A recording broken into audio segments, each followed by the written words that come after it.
Are the voice and screen clear? All okay? All okay, yes, fine. Let everyone join. We'll wait for 1 minute only, then we'll resume. Okay. Question समजून घ्या.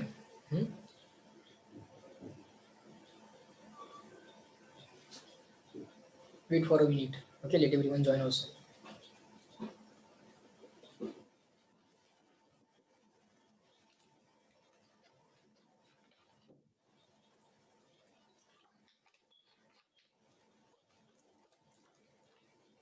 असेच questions असतील final exam मध्ये, काही वेगळं नसेल.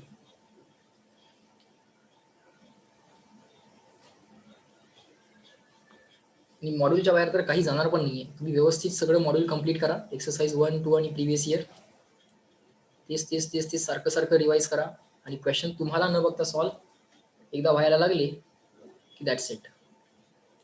Next question number 17. R ची value पण त्यांनी दिलेली आहे. 25/3 जूल पर केल्विन पर मोल. जूल पर केल्विन पर मोल. ठीक आहे, फाईन. सो पहिल्यांदा आता गॅमा कॅल्क्युलेट केला पाहिजे. ओके, आणि तो गॅमा कम्पेअर केला पाहिजे मोनो ॲटोमिक, डायॲटोमिक, ट्रायॲटोमिक बरोबर. ओके, आता सोल्युशन. गॅमाची व्हॅल्यू असते 1 + 2/f, where f is degrees of freedom. Where f is degrees of freedom. Okay, आता गॅमा जर मोनो ॲटोमिक गॅसचा असेल तर मोनो ॲटोमिक गॅसच्या डिग्रीज ऑफ फ्रीडम किती असतात? फक्त 3 ट्रान्सलेशन. सो 1 + 2/3. सो 1 + 2/3 म्हणजे किती? 2/3 is what? 2/3 is what? I think it is 0.66. So answer is 1.66 or 1.67. Okay, 1.66 or 1.67. हे आन्सर आलं की काय म्हणायचं? The gas used is monoatomic. आता gamma of diatomic. Gamma of diatomic 1 + 2/f. f किती असतो? Degrees of freedom of diatomic. Diatomic gas हा ऑलवेजच लिनियर असणार आहे. डायॲटोमिक मॉलिक्यूल हा ऑलवेज लिनियर असणार आहे. सो काय करायचं? लिनियर मॉलिक्यूल साठी काय सांगितलंय? ट्रान्सलेशनल 3 असतील पण रोटेशनल 2च असतील ना, कारण एक ऍक्सिस दोन्ही ॲटम मध्ये जाणार आहे. सो एक 3 ट्रान्सलेशनल, 2 रोटेशनल. व्हायब्रेशनल तर घ्यायच्या नाहीये कारण हायर टेम्परेचर वगैरे दिलेली नाही आहे, ती 400 केल्विनच आहे फक्त. ओके, सो इथं काय करायचं? 2/f. f किती घ्यायचा? 5. 2/5 इज 0.4. सो 1 + 0.4. 1 + 0.4 येणार 1.4. हा झाला डायॲटोमिक. ओके, हा झाला डायॲटोमिक. आता पॉलीॲटोमिक जर असेल, पॉलीॲटोमिक जर असेल तर जनरल केस तुम्हाला घ्यायला सांगितली आहे. जनरल केस अशी आहे, polyatomic non linear. Polyatomic non linear. त्याच्या 3 ट्रान्सलेशनल घ्यायच्या, 3 रोटेशनल घ्यायच्या, म्हणजे 6 झाल्या overall degrees of freedom. So 1 + 2/f. Put the value of f as 6. 6 हा 2/6 म्हणजे 1/3 झाला. 1/3 म्हणजे 0.33. So 1 + 0.33 is 1.33.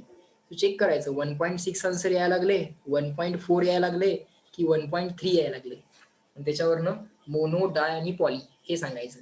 सो आता गॅमा कॅल्क्युलेट, गॅमाचे डिसिजन्स तर झालेत, पण आता कॅल्क्युलेट करायचा राहिलाय. Speed. Speed of a wave in gas, त्याचा फॉर्म्युला असतो √γ RT/m. मी RMS speed of gas molecule म्हणत नाहीये, मी root mean square speed of gas molecule म्हणत नाहीये. तो असतो √3 RT/m. तो काय असतो? √3 RT/m. Me velocity of sound म्हणतोय किंवा वेव्ह म्हणतोय, लॉन्जिट्युडनल वेव्ह म्हणतोय. Velocity of sound in the gas. मी गॅसच्या मॉलिक्यूलच्या स्पीड विषयी बोलत नाही. हा, तो RMS स्पीड किती आला असता? 3 RT/m आला असता. पण आता मी गॅसच्या स्पीड विषयी बोलतोय. So velocity of sound is equal to γ RT/m. तर गॅमा तर आपल्याला पाहिजे आहे. सो काय करा? गॅमासाठी इक्वेशन रिअरेंज करा. आर ची व्हॅल्यू दिली आहे, टी ची व्हॅल्यू दिली आहे, एम ची व्हॅल्यू दिली आहे.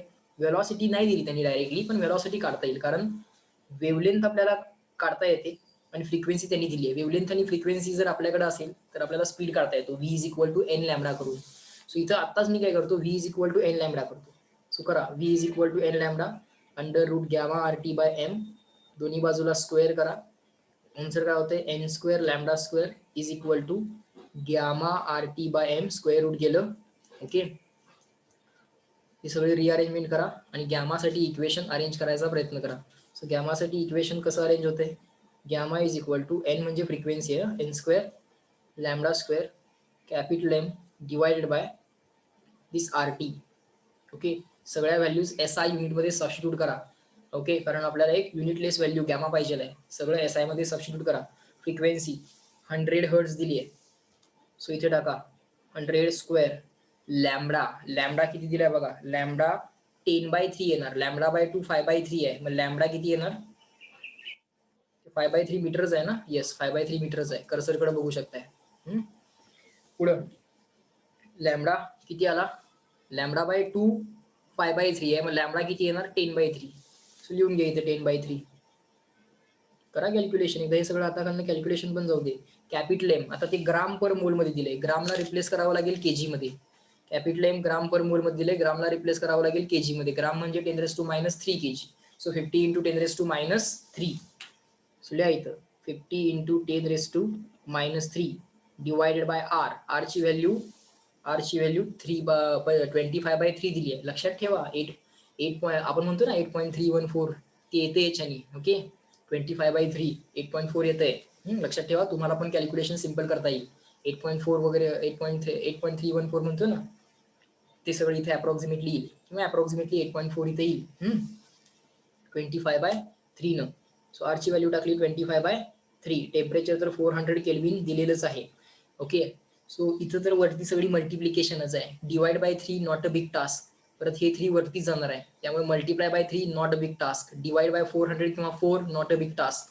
25 न डिवाइड करायला 5 × 5 असं करू शकताय, किंवा 25चा पाडा पण डायरेक्टली येतोय, डिवाइड करू शकताय. सो इथं मात्र तुम्हाला कॅल्क्युलेशनसाठी अजून 1 मिनिट द्यावा लागेल. So this type of question will take around 2 minutes, complete 2 minutes, because not only the rearrangements are necessary but also the calculation part we will avoid for time being, but get convinced that after this you will get estimate of gamma. Is that clear? फक्त check करायचं आहे 1.6 येते, 1.4 येते की 1.3 येते, त्याच्यावरनं poly डाय की मोन एवढं सांगायचं. Just reply in the chat box clear and return. Calculation नंतर घरी बसून तुम्ही आज ट्राय करणार आहात. Maithili saying sir with this calculation gamma perfectly 5/3 येतोय. अरे बाळ 5/3 आला म्हणजे आन्सर काय आलं मग 1.6 आलंच ना. 1 + 2/3 5/3 म्हणजे मोनोॲटॉमिक येणार तुमचं. ठीक आहे, तिला कॅल्क्युलेशन करून बघितलं. ठीक आहे, तुम्ही कॅल्क्युलेशन करा घरी बसून, हे कॅल्क्युलेशन तुम्ही करायचं आहे. ओके बाकीच्यांनी मला रिप्लाय करा क्लिअर अँड रिटर्न, मला पुढे जायचं आहे, नेक्स्ट क्वेश्चनचे डाऊट घ्यायचे आहे. But get convinced. हा अप्रॉक्सिमेशन नाही करावं लागणार, ठीक आहे चालेल. Get convince that sir after this आम्ही कॅल्क्युलेशन करतो. Yes good. नेक्स्ट क्वेश्चन बघा आता.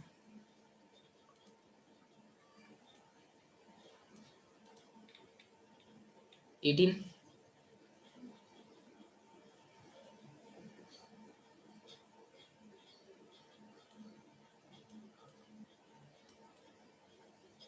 नाईन्टीन 20.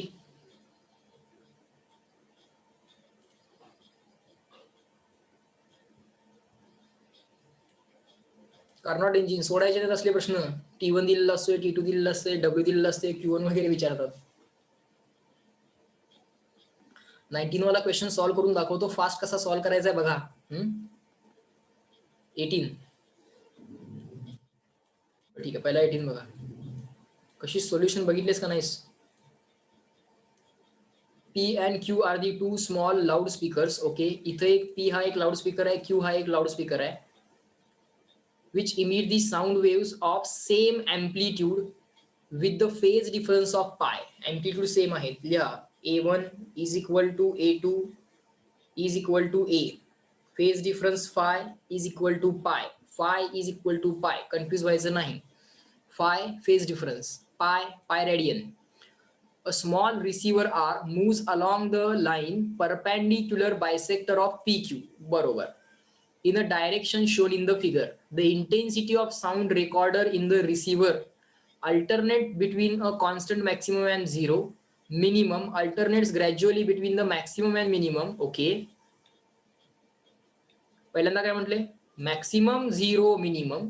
इंटेन्सिटी काय होती, मॅक्सिमम मिनिमम झिरो, किंवा मॅक्सिमम झिरो मिनिमम, परत zero maximum, zero minimum, zero maximum, वर खाली व्हायला लागले विथ झिरो ऑल्सो.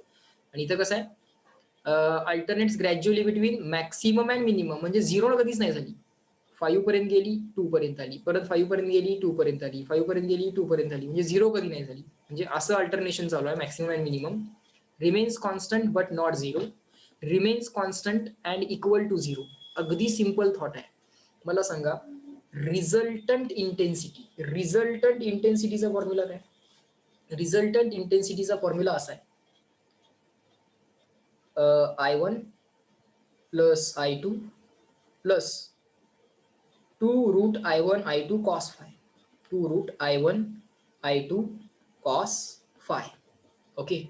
सो आता थोडासा आपण विचार करूया काय होतंय. थोडासा आपण विचार करूया की नक्की इथं काय व्हायला लागले.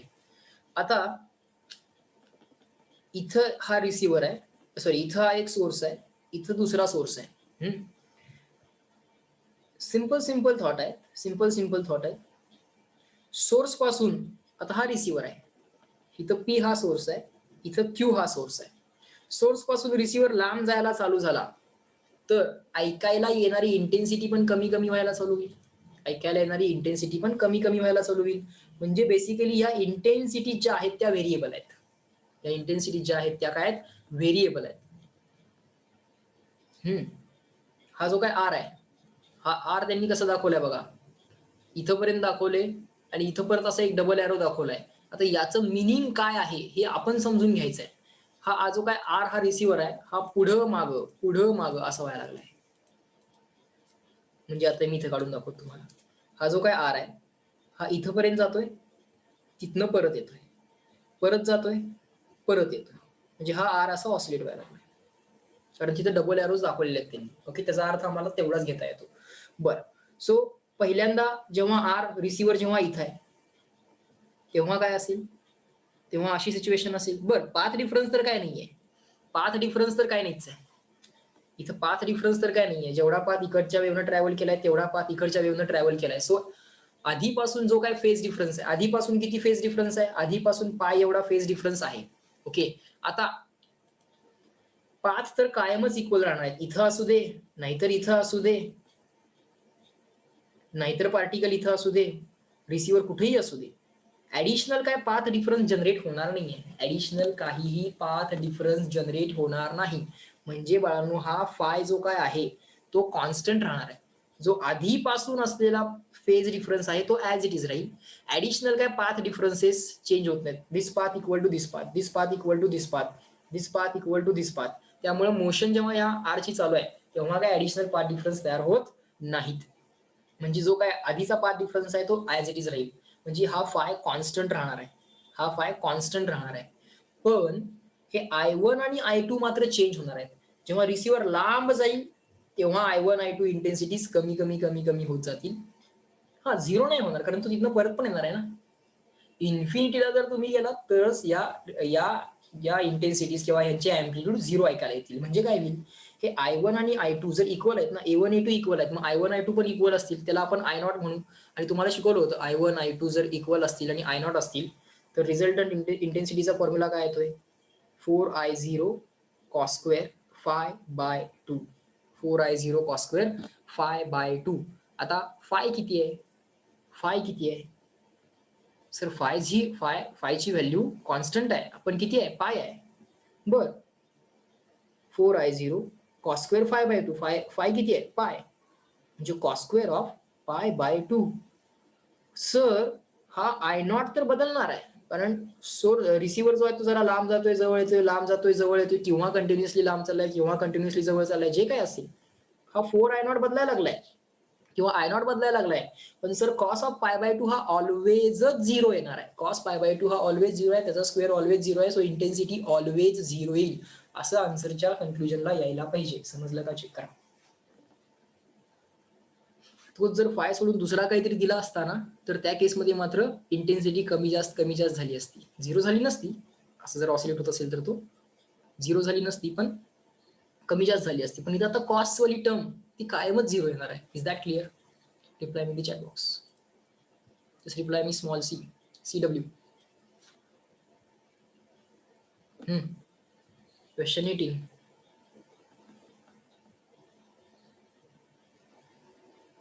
जमतंय का? काय काय बोललो समजलं का? Sir in the solution only destructive interference is return. बरोबर आहे बाळ, मला सांग ना. फेज डिफरन्स कायमच पाय राहायला लागलाय, आणि ह्या इंटेन्सिटीज पण इक्वल आहेत ना त्यांच्या, म्हणून तर हे आलं ना I1 equal to I2 equal to I0. म्हणून तर त्यांनी फक्त हा फेज डिफरन्स फाय असल्यामुळे कायमच डिस्ट्रक्टिव्ह इंटरफरन्स, मग कायमच जर डिस्ट्रक्टिव्ह इंटरफरन्स असेल आणि इंडिव्हिज्युअल अँप्लिट्यूड आणि इंटेन्सिटीज इक्वल असतील तर ते कायम एकमेकांना कॅन्सल करतील आणि रिझल्टंट इंटेन्सिटी आणि अँप्लिट्यूड ऑलवेज झिरो असेल, जरी त्या रिसिव्हरची मोशन झाली तरी. आलं का? लक्षात आलं का? जरी हा I0 व्हेरी झाला तरी डिस्ट्रक्टिव्ह इंटरफरन्समुळे ते उत्तर झिरो येणार. सर किंवा तो फिरतोय रिसिव्हर ते डिस्टन्स खूप कमी घेऊन फेज डिफरन्स कॉन्स्टंट घेतलं तर चालेल का? नाही. मैथिली, तुझ्या प्रश्नाचं उत्तर आहे नाही. अप्रॉक्सिमेशन कुठल्या पद्धतीचं करायचं त्याला पण एक लॉजिक असतं ना. पुढं. Is that clear Kashish? Next.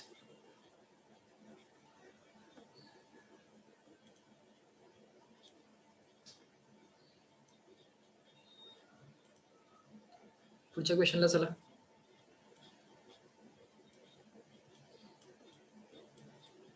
Up to 20.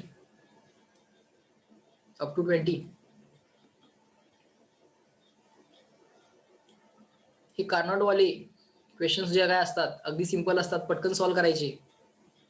2-3च relations आहेत त्याच्यामध्ये. कार्नॉटवाले रिलेशन काय आहेत रिवाइज करा.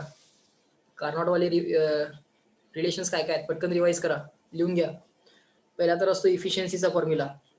Okay, output that is W upon input, W upon Q1. Okay, त्यानंतर असतो total energy conservation Q1 equal to Q2 plus W. कारण हीट इंजिन कसं असतं, it absorbs heat from the high temperature reservoir. T1 या टेम्परेचरच्या substance कडून तो heat घेतोय. It converts it into work and the remaining heat is wasted okay to the low temperature reservoir. It is also called as sink. हा तुमचा source असणार आणि हा तुमचा सिंक असणार, बरोबर. सो इथं तुम्हाला हे सगळे फॉर्म्युले जर पाठ असतील, दोनच बेसिकली फॉर्म्युले आहेत, हा एक आहे, आणखीन एक फॉर्म्युला आहे की इफ इट इज कार्नॉट रेफ्रिजरेटर और heat engine, in that case you can write this Q1 upon Q2 as simply T1 upon T2, Q1 upon Q2 as T1 upon T2. ही एक ऍडिशनल रिप्लेसमेंट असते. त्यामुळे इफिशियन्सीचा formula कसा होतो, efficiency is equal to W ला काय लिहिता येते, Q1 minus Q2, Q2 left साईडला घेऊ शकताय. So eta is equal to Q1 minus Q2, sorry W ला रिप्लेस केलं मी Q1 minus Q2. So eta is equal to W replace झाला divided by Q1. So answer येते 1 minus Q2 upon Q1. पण sir Q2 upon Q1 ला कसं replace करता येईल, Q2 अपॉन Q1 ला रिप्लेस करता येईल T2 अपॉन T1 न. Q2 अपॉन Q1 ला रिप्लेस करता येईल T2 अपॉन T1 न. So 1 minus T2 upon T1 अशी रिप्लेसमेंट तुम्हाला मिळते इटासाठी. ओके, ही तर आहेच. पण ते कार्नॉट जर असेल तर हे पण करता येते. कार्नॉट इंजिन जर असेल तर, कार्नॉट सायकल जर वापरली असेल तर Q1 अपॉन Q2 ला T1 अपॉन T2 पण लिहिता येतं. Is that clear? एवढीच बेसिक फॉर्म्युले असतात.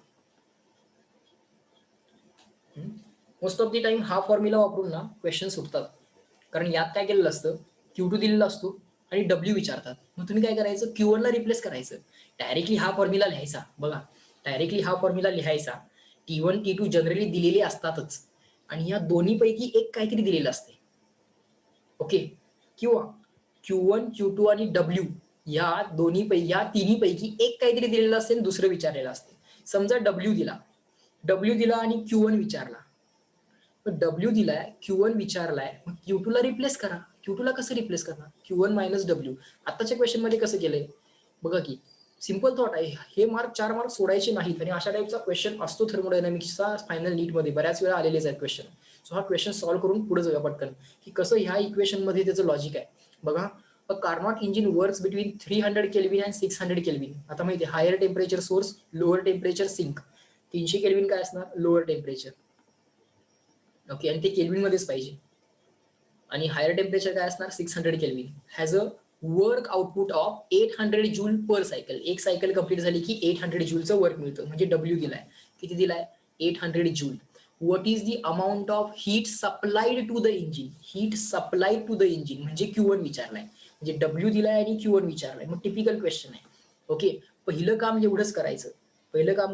Q1 upon Q2 is equal to T1 upon T2. त्यानंतर टिक मार्क करायचे. T1 दिलाय, T2 दिलाय.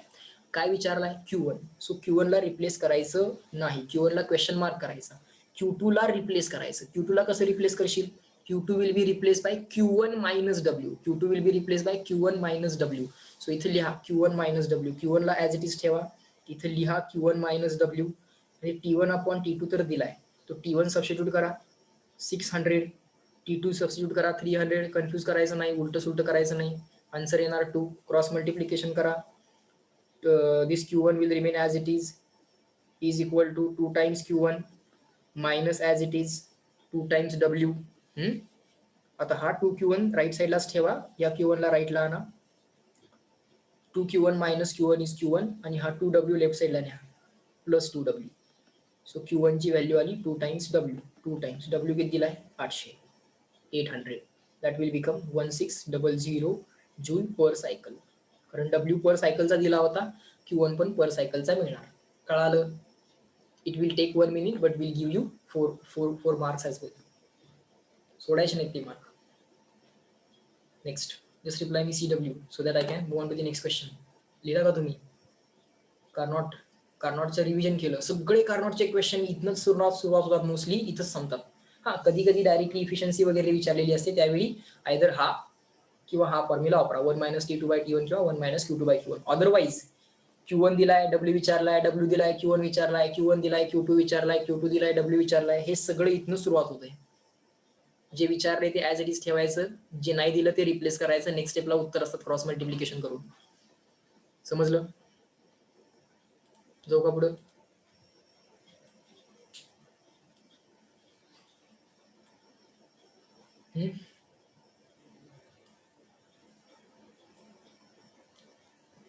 तर रिप्लाय करा पटकन, पुढे जायचं आहे. Sir eta is equal to W upon Q. बरोबर आहे. Eta efficiency is equal to output upon input, W upon Q1.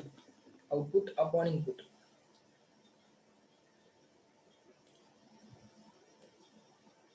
तुला काय म्हणायचं Kashish? Eta is equal to W upon Q. बरोबर तर लिहिलं. पुढे क्लिअर आहे. नेक्स्ट 21, 22, 23 बोला.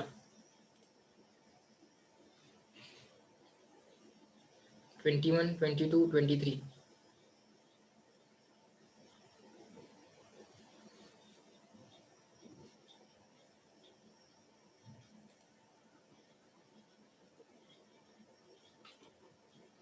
नाही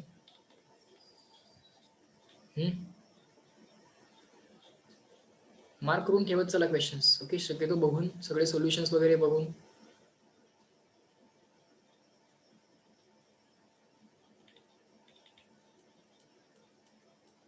ट्वेंटी 25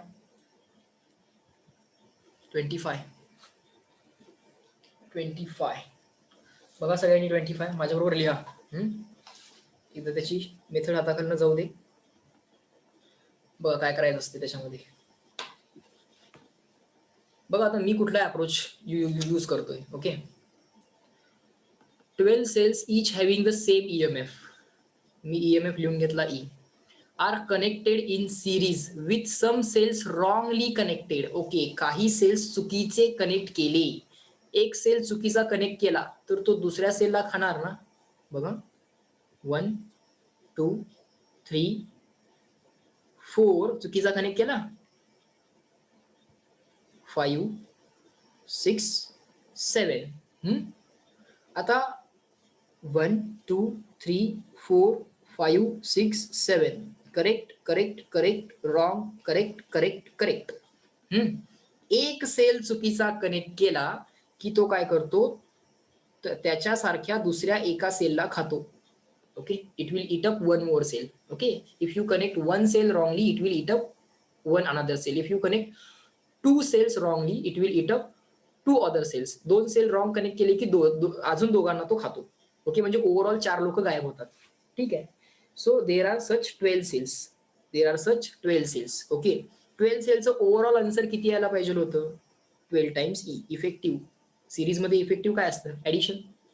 12 टाइम्स E यायला पाहिजे होतं. बरोबर, पण त्याच्यामध्ये काही सेल्स रॉंग लावले. Okay, let say wrong number cells are capital N.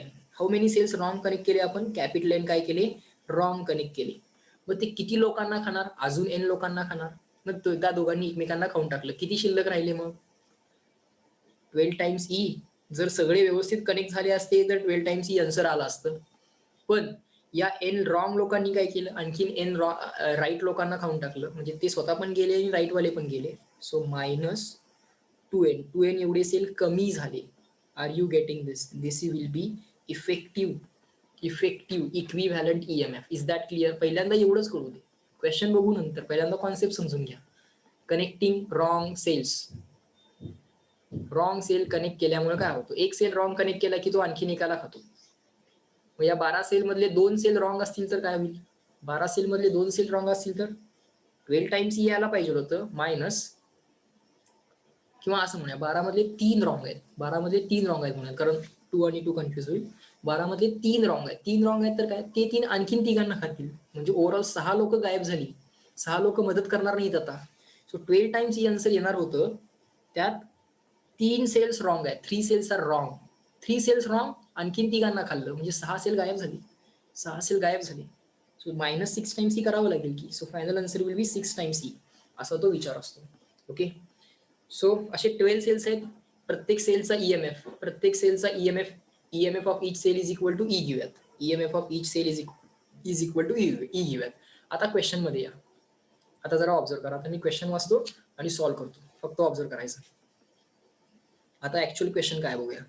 12 cells each of same EMF are connected in series with some cells wrongly connected. Okay, डोक्यात हा डेटा मी डोक्यात ठेवला, काही लिहायची गरज नाही.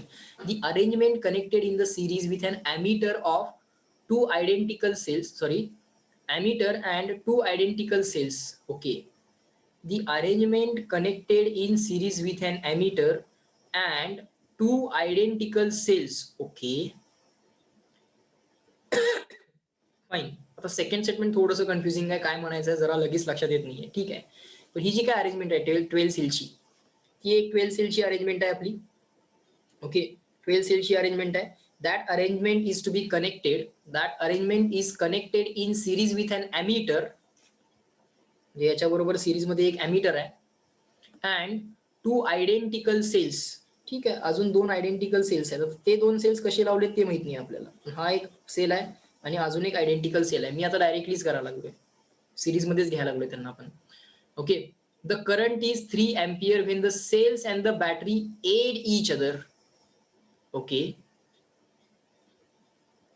the current is 3 ampere when the cells and the battery aid each other, and it is 2 ampere when the cells and the battery oppose each other. The number of cells wrongly connected is. Okay, fine. 2 identical cells. तर इथं second statement जे काय ते थोडंसं confusing आहे. The arrangement connected in series with an ammeter and 2 identical cells.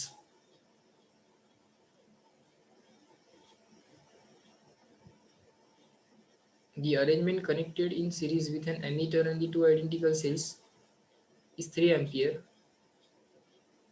and when the cells and the battery aid each other.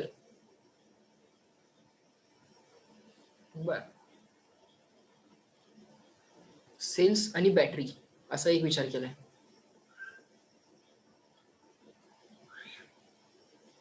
Fine. So ह्या सगळ्या कॉम्बिनेशनला आपण काय म्हणूयात, ह्या सगळ्या कॉम्बिनेशनला आपण बॅटरी म्हणूयात. हे जे काही कॉम्बिनेशन आहे याला आपण सेल म्हणूया. ओके, म्हणजे आता आपल्याकडे सेल्स पण आहेत, बॅटरी पण आहे आणि ॲमीटर पण आहे. बरोबर, सेल्स आहेत, बॅटरी आहे आणि ॲमीटर आहे. हे मधलं स्टेटमेंट का दिले, the arrangement connected in series with an ammeter and the 2 identical cells. But the current is 3 ampere when the cells and the battery aid each other, and 2 ampere when the cells and the battery oppose each other. The number of cells wrongly connected is. इथं logic थोडंसं, किती cells wrongly connect केले गेलेले आहेत. ठीक आहे, मी काय करतोय बघा, मी या सेलचा ईएमएफ व्ही म्हणतो, मी या सेलचा ईएमएफ जो काय आहे तो व्ही म्हणतो. आणि इथं जी काय बॅटरी आहे त्या बॅटरीचा ईएमएफ किती येणार आहे ते आपल्याला माहिती आहे, तो 12 times E. Okay, minus N cell wrongly connect केले तर ते अजून एन लोकांना खाणार, म्हणजे 2n लोक गायब होणार, म्हणजे 2n 2n टाइम्स ई असा याचा ईएमएफ लिहूया आपण. ओके, असा याचा ईएमएफ लिहूयात. जेव्हा सेल आणि बॅटरी एकमेकांना मदत करतायत, सेल आणि बॅटरी एकमेकांना जर मदत करत असतील तर टोटल ईएमएफ किती होणार? सेल आणि बॅटरी एकमेकांना मदत करत असतील तर व्ही प्लस, समजून घ्या थोडस, 12e minus 2n times E. बॅटरीमध्ये एन लोक रॉंगली कनेक्टेड आहेत, मग ते आणखीन एन लोकांना खाणार, म्हणजे ओव्हरऑल 12 पैकी 2n लोक गायब झाली. So 2ne minus 2ne, 12e minus 2ne एवढी बॅटरी. हा सेल, त्याचा व्होल्टेज माहित नाही आपल्याला, ते व्ही म्हणूया. एवढं ओव्हरऑल ईएमएफ आलं, एवढं ओव्हरऑल ईएमएफ एमीटरच्या अक्रॉस अप्लाय होणार. ओके, एमीटरच्या अक्रॉस अप्लाय होणार. मग एमीटरचा रेझिस्टन्स आर म्हणू. मग व्होल्टेज अपॉन एमीटरचा resistance R is equal to म्हणूया पहिल्या केसमधला करंट जेव्हा मदत होत होती तेव्हा 3 अँपिअरचा करंट. याला इक्वेशन 1 म्हणून टाकलं. आता इक्वेशन नंबर 2 मध्ये मी काय करतोय, हे जे काय सेल्स आहेत, हे जे काय सेल्स आहेत, या सेल बरोबर ही बॅटरी अपोज मध्ये आहे, या सेल बरोबर ही बॅटरी अपोज मध्ये आहे. मग व्ही मायनस म्हणतो 12 times E minus 2n times E. या व्हीला या बॅटरीनं अपोज केलं, या सेलच्या ईएमएफला या बॅटरीच्या ईएमएफनं अपोज केलं. रिमेनिंग सगळं जे काय ते, म्हणजे याचं जे काही इफेक्टिव्ह आन्सर आलं ते एमीटरच्या अक्रॉस लागणार. त्यावेळी सुद्धा एमीटरचा रेझिस्टन्स तोच आहे आणि त्यावेळी करंट मात्र किती आलाय? 2 अँपिअर आलाय. त्यावेळी करंट मात्र किती आलाय? 2 अँपिअर आलाय. ओके, आणि आता आपल्याला विचारलेलं काय आहे? स्मॉल एन ची व्हॅल्यू विचारली. आपल्याला काय विचारले? स्मॉल एन ची व्हॅल्यू विचारली. ओके, आता ती कशी कॅल्क्युलेट करायची त्याचा जरा आपल्याला विचार केला पाहिजे. ओके, माझा थॉट काय आहे? माझा थॉट असा आहे की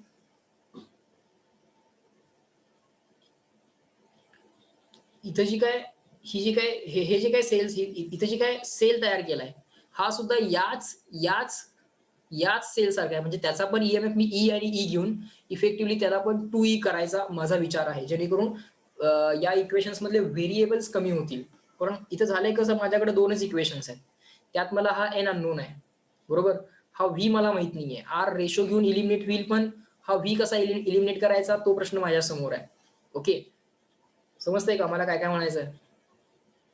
जरा चॅटबॉक्स मध्ये रिप्लाय करा. या 2 इक्वेशन्स पर्यंत तरी ऍटलीस्ट समजलेलं आहे का? म्हणजे आपल्याला ऍटलीस्ट थॉट बिल्डअप करता येईल. ऑफकोर्स अशा टाइपचे क्वेश्चन्स. सर एमिटरचा रेझिस्टन्स नाही, बर एक सेकंड, काय म्हटले? The arrangement connected in series with the ammeter and the 2 identical cells, the current is 3 ampere. सेलचे इंटरनल रेझिस्टन्स वगैरे घ्यावे लागतील का काय? बर, सेलला इंटरनल रेझिस्टन्स घेऊयात आणि एमिटरला समजा रेझिस्टन्स नाहीच घेतला, पण सेलचा तर इंटरनल रेझिस्टन्स येणारच की. ठीक आहे, या इफेक्टिव्हली ह्या सगळ्या कॉम्बिनेशनचा जो काय सेलचा इंटरनल रेझिस्टन्स असणार त्याला इफेक्टिव्हली आर म्हणा. एमिटरचा नसेल तर त्याला इफेक्टिव्हली आर म्हणा. मग याला एमिटरच्या ऐवजी सेलचा इंटरनल रेझिस्टन्स म्हटलं, पण तिथं शेवटी हा आर आणि हा आर येणारच आहे. ओके, सो आता मी व्हेरिएबल कमी करायसाठी अजून काय म्हणायला लागलोय, अजून हा व्हेरिएबल कमी करायसाठी हा जो काय व्ही आहे, हा व्ही सुद्धा मी 2 टाइम्स ई घ्यायला लागलोय. ते चालेल का? ते मला रिप्लाय करा चॅट बॉक्स मध्ये.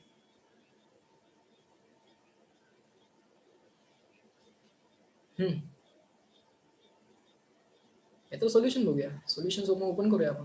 एक सेकंड थांबा. कितवा क्वेश्चन आहे? 25. ट्रिकी आहे कारण त्यांची लँग्वेज तेवढी क्लिअर नाहीये. 2 इक्वेशन 2 अननोनच्या क्वेश्चन पुढे तरी जायला नाही पाहिजे. चेक करूया काय केलंय त्यांनी. हे तर त्यांनी बरोबर केले. When X cells are wrongly connected 12e minus 2x, ते आणखीन x लोकांना खातील, म्हणजे 2x टाइम्स e कमी करावं लागेल.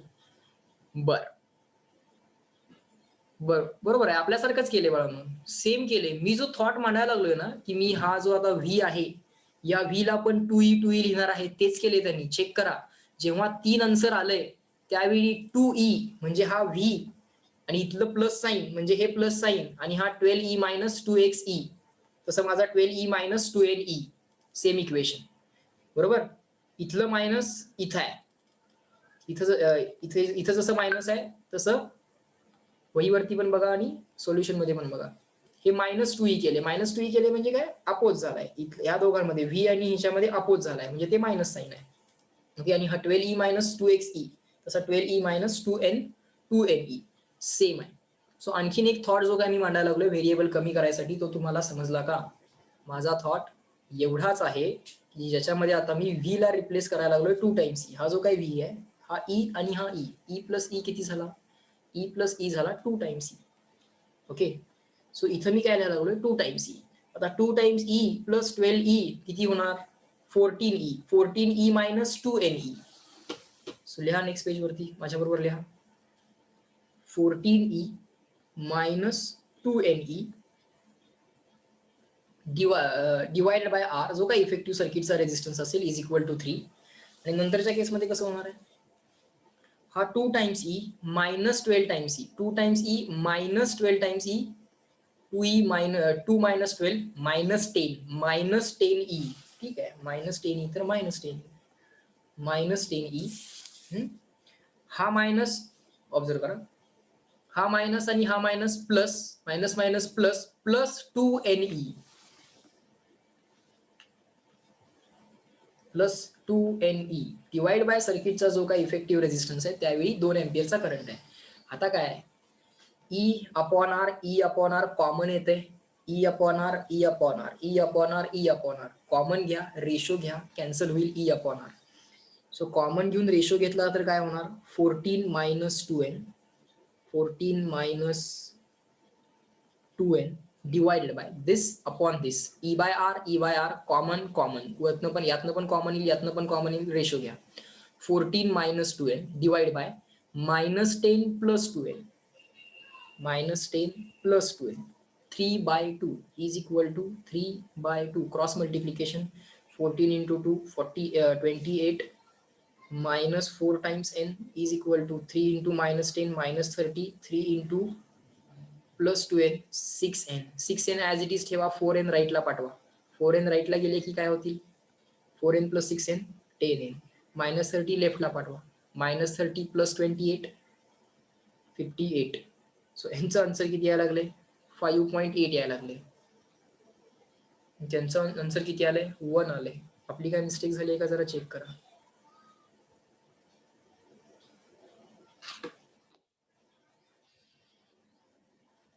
जरा चेक करा काय मिस्टेक झाली.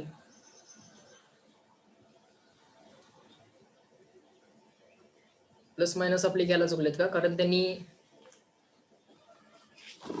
याला मोठा सेल घेतलाय आणि याला छोटा सेल घेतलाय.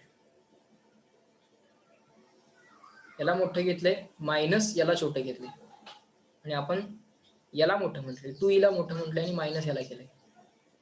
त्या केसमध्ये इथं -2 लिहावं लागणार होतं, बरोबर ना?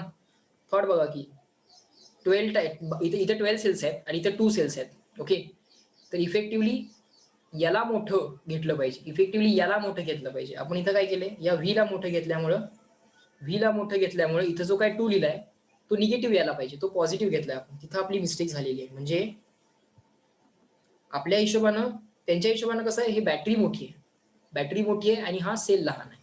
बॅटरी मोठी आहे तर बॅटरी मायनस सेल, जेव्हा दिस व्हॅल्यू मायनस व्ही करा. जर केलं नसेल तर ऍटलीस्ट याला तरी हे साईन तरी बदला. आता आपल्या हातात आहे की हे साईन बदलणं. सो आपण हे साईन बदलूयात. इथं -2 लिहूयात, इथं -2 लिहूयात, इथं -2 लिहूयात आणि -2 न ज्याला मल्टिप्लाय झालंय त्याचे साईन बदलूयात.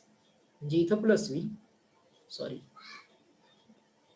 इथं मायनस होईल